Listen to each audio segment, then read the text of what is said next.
नमस्कार, मैं हूं आपके साथ हेमंत कुमार। और ईरान पर जंग की क्या उल्टे गिनती शुरू हो गई है, क्योंकि कई तरह की चर्चाएं हैं और ईरान और अमेरिका के बीच में क्या चल रहा है उसकी हर अपडेट हम आप तक वीडियो के जरिए हमेशा पहुंचाते हैं। तो आज के इस वीडियो में इसी को लेकर के हम बात करेंगे। दरअसल ट्रंप के जिस तरीके से सुर बदले हैं हालिया दिनों में, आप देख रहे हैं, और क्या सबके मन में सवाल है कि क्या अब एक्शन के मोड में है अमेरिका, और क्या अमेरिका एक दो दिनों में ईरान पर हमला करने वाला है, हमला कर देगा, इसका मुंह तोड़ ईरान जवाब क्या दे पाएगा, ये कई तरह के सवाल हैं। लेकिन फिलहाल ईरान की अगर हम बात करें तो हालात यहाँ पर बेहद तनावपूर्ण बने हुए हैं। ट्रंप की धमकियों के बाद अमेरिका एक्शन मोड में नजर आ रहा है, जबकि ईरान ने एहतियातन अपना एयर स्पेस बंद कर दिया। यह बहुत बड़ी अपडेट है। यहाँ पर न सिर्फ एयर स्पेस बंद किया गया बल्कि चेतावनी जारी कर दी गई है। सड़कों पर हिंसा भले ही ईरान में कम दिखाई दे रही हो, लेकिन सुरक्षा बलों का क्रैकडाउन अभी भी लगातार जारी है। और ईरान की अगर हम बात करें तो ईरान में जंग की उल्टी गिनती शुरू हो गई है। ईरान अब किसी भी संभावित हमले को लेकर के तैयारी पूरी कर चुका है। अमेरिका की जो राष्ट्रपति हैं ट्रंप, उनकी धमकियों के बाद दिखाई दे रहा है कि अमेरिका भी एक्शन मोड में आ रहा है। धीरे धीरे अमेरिकी जो जहाजी बेड़े हैं उनमें हलचल है, और इसी बीच ईरान ने अलर्ट बटन दबा दिया है। ईरान कहीं से भी पीछे हटता हुआ दिखाई नहीं दे रहा, जैसे कि मैंने पिछले वीडियो में भी आपको बताया था। अब ईरान ने क्या किया है, ईरान ने अब अपना एयर स्पेस बंद कर लिया है, जिससे हालात की गंभीरता और ज़्यादा बढ़ गई है। आप इस बात को समझ सकते हैं। उधर भारतीय दूतावास की तरफ से अपने नागरिकों को लेकर के एक एडवाइजरी जारी की गई थी कल, और उसमें ये कह दिया गया था कि तुरंत जो भारतीय नागरिक हैं वो इस तरह के प्रदर्शनों से दूर हट जाएं या देश छोड़ दें ईरान को, और सुरक्षित स्थानों पर चले जाएं। पासपोर्ट आपको हमेशा साथ में रखना ज़रूरी है, यह भी इस एडवाइजरी में कहा गया है। ईरान पर ट्रंप का अब अगला कदम क्या होगा, कुछ लोग ये भी सवाल कर रहे हैं। तो ये कहना खुद ट्रंप के लिए भी अभी तक देखिए आसान नहीं होगा, क्योंकि जिस तरीके से इंटरनेशनल सिनेरियो है उसको अगर आप देखते हैं, और फिलहाल की जो ताज़ा खबरें आ रही है, मीडिया रिपोर्ट्स कर रही हैं, ये बता रही है कि जो अमेरिका के सलाहकार हैं कुछ, वो ईरान पर अब तक का सबसे घातक हमला करने की सलाह ट्रंप को दे रहे हैं, जबकि कुछ बड़ी जंग में उलझने से अभी बचने की नसीहत भी ट्रंप को दे रहे हैं कि देखिए, अगर आप हमला करते हैं और जवाबी पलटवार होता है तो नुकसान उठाना पड़ सकता है। ये वेनेजुएला नहीं है। और यही वजह है कि अभी ट्रंप के बयान सुबह शाम बदल रहे हैं लगातार तेजी के साथ, जिस पर हम नजर बनाए हुए हैं। हाल ही में ट्रंप ने यह दावा भी किया था कि ईरान में अब हत्याएं बंद हो गई हैं और प्रदर्शनकारियों को दी जाने वाली फांसी भी टाल दी गई है। सड़कों पर हिंसा नहीं है, लेकिन क्रैकडाउन जारी है। वही हमने देखा कि ईरान की सड़कों पर भले ही हिंसक जनसैलाब अब नजर नहीं आ रहा हो, दिख नहीं रहा हो, लेकिन प्रदर्शनकारियों पर जिस तरह की कार्रवाई की तस्वीरें आई है वो लगातार सामने आ रही है। और यहाँ पर एक 26 साल के युवक को मैच इसलिए फांसी के फंदे पर लटका दिया गया क्योंकि वो सरकार विरोधी प्रदर्शनों में शामिल था। तो सोशल मीडिया पर भी अगर हम नज़र डालें तो वहाँ पर भी जो वीडियो वायरल हो रहे हैं और जो तस्वीरें सामने आ रही है उसमें सुरक्षा बलों की ओर से प्रदर्शनकारियों को दौड़ाकर गोली मारते हुए देखा जा सकता है। कुछ इस तरह की तस्वीरें हमने देखी हैं सोशल मीडिया पर भी और मीडिया रिपोर्ट्स में भी, कि दुकानों के अंदर से भागते हुए प्रदर्शनकारियों पर गोलियां चलाने के दृश्य सामने आए थे। वहीं पर एक अन्य वीडियो में भी हमने देखा कि सुनसान सड़क पर एक बच्चे को पकड़ने की कोशिश करते हुए सुरक्षाकर्मी नजर आए हैं। आरोप इस बात को लेकर के भी है कि बच्चों पर भी गोली चलाई गई है। खासतौर पर अब अगर ईरान की सरकार को देखते हैं तो उनका रुख बड़ा अभी सख्त है। जो भी प्रदर्शन सरकार के खिलाफ हुए थे उनको लेकर के, और अभी भी इस तरह के प्रदर्शनकारियों पर बाकायदा चेतावनी जारी की गई है। एक और वायरल वीडियो सामने आया जिसमें अस्पताल के भीतर गोली चलने की आवाज़ें सुनाई दी। दावा यह भी किया गया कि सुरक्षाकर्मी अस्पताल में घुसते ही भगदड़ मच गई अस्पताल में। अब ईरान का दावा क्या इन सब के बीच में? ईरान ये कह रहा है कि प्रदर्शन नहीं, आतंकवाद से उनका मुकाबला है, क्योंकि तमाम तरह की जो हिंसा और हिंसक झड़पें हुई हैं, और इन सब के बीच में ईरान ये कह रहा है कि जिन लोगों पर गोलियां चलाई गईं वे प्रदर्शनकारी नहीं थे बल्कि आतंकवादी थे। ईरान के विदेश मंत्री सैयद अब्बास अरागची, उनके मुताबिक सुरक्षा बल आतंकवादी सेल से लड़ रहे थे, जिन्होंने पुलिसकर्मियों को पकड़कर जिंदा जलाया, उनके सिर काटे और गोलियां चलाई। ये ईरान की तरफ से आधिकारिक तौर पर बताया गया है।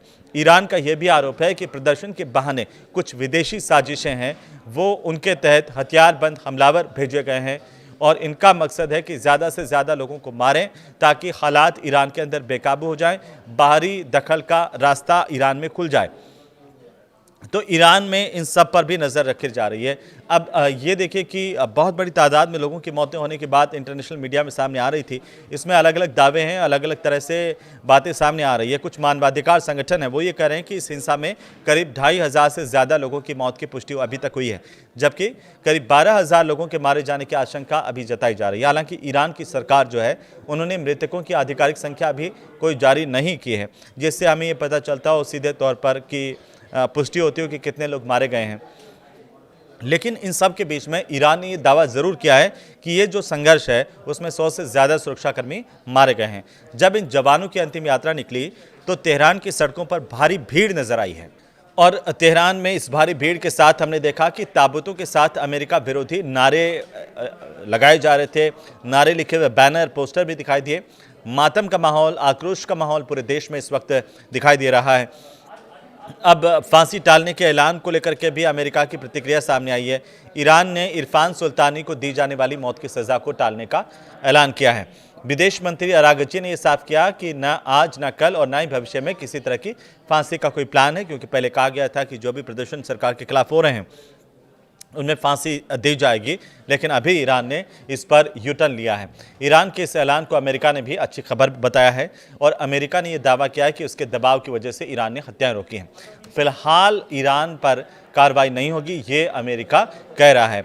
लेकिन इसके बावजूद एक सवाल बार बार खड़ा हो रहा है कि आखिरकार हमले का खतरा इसके बावजूद क्यों बढ़ रहा है, जब अमेरिका एक तरफ पीछे हटता हुआ दिखाई दिया है, कहा है कि वहाँ पर सब कुछ नॉर्मल हो रहा है, ऐसे में युद्ध की ज़रूरत नहीं है।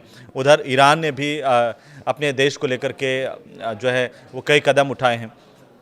तो आपके मन में सवाल होगा कि फिर युद्ध का खतरा क्यों है, क्यों फिर भारतीय दूतावास की तरफ से अपने नागरिकों को लेकर के एडवाइजरी जारी की गई है।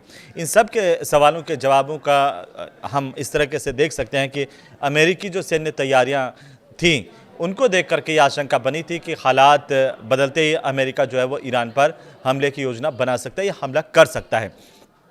जो अमेरिकी समुद्री बेड़ा है वो मध्य पूर्व की तरफ बढ़ता हुआ दिखाई दिया, इस तरह की खबरें आईं तो ईरान ने एहतियातन कुछ समय के लिए अपना एयर स्पेस भी बंद किया है।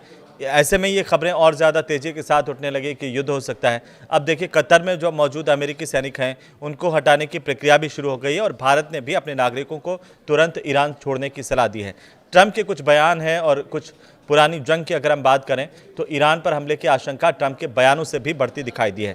इसमें उन्होंने ईरानियों से प्रदर्शन जारी रखने की अपील की थी और इससे पहले अगर हम देखें तो 2025 में अब आप देखेंगे अमेरिका और इजराइल की ओर से ईरान पर किए गए हमलों की यादें आप इसके ज़रिए देख सकते हैं कि कैसे परमाणु ठिकानों पर भारी बमबारी का दावा उस वक्त किया गया था। तो ईरान ने अब ये साफ किया है कि अगर अमेरिका कोई हमला करता है तो वह भी अमेरिकी सैन्य ठिकानों पर पलटवार करेगा। जो ईरान के विदेश मंत्री हैं अरागची, उन्होंने ये कहा है कि बैलिस्टिक जो मिसाइल्स हैं वो ईरान की सुरक्षा के लिए हैं और इस पर कोई समझौता नहीं होगा। ये बता रहा है कि ईरान का रवैया जो है वो कड़ा है इस बार और ईरान ने सख्त संदेश दे दिया कि अगर किसी तरह का उनकी अस्मिता पर, उनके देश पर हमला होता है तो वो इसका मुंहतोड़ जवाब देंगे। लेकिन सत्ता परिवर्तन की आशंकाएं भी यहाँ पर ईरान में हमने देखी, कैसे जो रजा पहलवी है उसका फैक्टर सामने आया। अब ईरान में अगर आप देखेंगे तो ईरान में जिस तरीके की आर्थिक बदहाली को लेकर के ये प्रदर्शन शुरू हुए थे, फिर सत्ता के खिलाफ ये मोर्चा खुलता हुआ यहाँ पर दिखाई दिया और उसे लेकर के चर्चाएं तेज़ हुई कि ईरान में तख्ता पलट हो सकता है, सत्ता बदल सकती है। लेकिन हालांकि ये लंबे प्रदर्शन चले, इसके बाद में जो रजा पहलवी है उनका नाम सामने आया था कि वो वहाँ पर सत्ता के नए सेंटर बन करके उभर रहे हैं। उनके समर्थन में भी शाही झंडे यहाँ पर ईरान में लहराए गए थे। सोशल मीडिया पर काफ़ी सारे इस तरह की तस्वीरें आई, संदेश आने लगे और पूरी दुनिया में इस बात को लेकर के चर्चा होने लगी। लेकिन रजा पहलवी ने ईरान में बदलाव का जो रोडमैप है वो जब पेश किया तो इन चर्चाओं को और ज़्यादा बल मिला, जिसमें इस्लामिक रिपब्लिकन की जगह पर धर्मनिरपेक्ष और लोकतांत्रिक ईरान की बात भी कही गई। उन्होंने परमाणु सैन्य कार्यक्रम खत्म करने, अमेरिका से रिश्ते सुधारने, सामान्य करने, इसराइल को मान्यता देने जैसे वादे किए और अमेरिका का भरोसा मुद्दा भी डगमगाता हुआ इस दौरान बीच में दिखाई दिया, क्योंकि पहले जिस तरह से ट्रंप के आक्रामक बयान थे फिर उसमें वो धीमे पड़ते हुए नजर आए। ट्रंप के अब बयान जिस तरह से सामने आए हैं वो एक बात साफ करते हैं कि रजा पहलवी की क्षमता पर अमेरिका को पूरा भरोसा नहीं है। ईरान के अंदर भी शाही शासन के खुले समर्थक नज़र नहीं आते हैं। लोग चाहते हैं कि लोकतंत्र की बहाली हो और पूरी तरह से एक लोकतांत्रिक सरकार उनके लिए काम करे, जिसमें जो उनके बुनियादी मुद्दे हैं उन पर ध्यान केंद्रित किया जाए, चाहे वो डेवलपमेंट को लेकर के हो, शिक्षा पर हो, एजुकेशन के साथ साथ आप देखिए कि चिकित्सा पर हो। और ऐसे में अगर अमेरिका किसी बहाने से ईरान पर किसी तरह का हमला करता है तो ये आशंका है कि सत्ताशाही शासन के बजाय में एक रिवोल्यूशनरी गार्ड्स यानी कि सेना के हाथ में जा सकती है। ये आशंकाएं अभी भी ईरान में बलवान है, लेकिन आगे इस पर क्या होता है ये अभी देखने वाली बात होगी। लेकिन फिलहाल जिस तरह के बयान आ रहे हैं अमेरिका और ईरान के भीतर से, वो बता रहे हैं कि अब हालात सामान्य होने की तरफ लौट रहे हैं। अमेरिका भी थोड़ा डरा हुआ इस बात को लेकर के, जब से ईरान ने यहाँ पर लाल आंखें अमेरिका को दिखाई है तो उसे भी लग रहा है कि यहाँ पर हमला करना अभी उचित नहीं होगा। और जो ट्रंप के सलाहकार हैं उन्होंने भी इस बारे में राय दी है ट्रंप को कि अगर कोई हमला करते हैं तो हो सकता है कि जवाबी हमला हो, अमेरिका को इसका भुगतान करना पड़े। तो इस पर अभी अमेरिका भी फूंक फूंक कर कदम रख रहा है। फिलहाल आपको ये वीडियो कैसा लगा हमें ज़रूर बताइए और इसे शेयर कीजिए अपनों के लिए, ताकि जो लोग ईरान में हैं वो भी सतर्क हो सकें। नमस्कार।